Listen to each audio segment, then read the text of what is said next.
When we look at the lives of the faithful in Hebrews 11, we must recognize that their extraordinary acts were not fueled by personal strength or blind optimism. They were empowered by a deep trust in the unwavering love of God. It is precisely because they knew God loved them, because they believed in His promises, His faithfulness, and His character, that they were able to act in radical obedience, even in the face of danger, suffering, and uncertainty.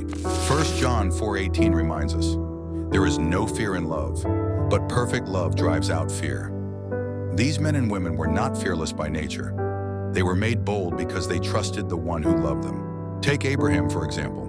He left everything familiar to follow God's call. He was willing to sacrifice his son Isaac because he trusted that God, who had promised descendants through Isaac, would not break his word. Moses, too, could forsake Pharaoh's palace and choose to suffer with God's people because he believed in a greater reward. When God first called him, Moses was hesitant, but over time, he came to understand God's loving patience and faithfulness. Even Rahab, a woman with a dishonorable past, placed her life on the line for strangers because she believed in God's mercy.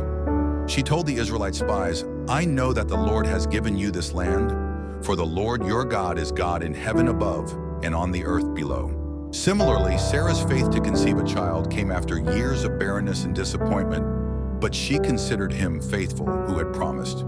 She knew that God's love and word could be trusted, even when her own body said otherwise. In every case, these heroes of faith acted not because they were inherently strong, but because they had come to trust in God's loving nature. Psalm 33:18 says, "The eyes of the Lord are on those who fear Him, on those whose hope is in His unfailing love." The power of their faith was rooted in the knowledge that God's love does not fail.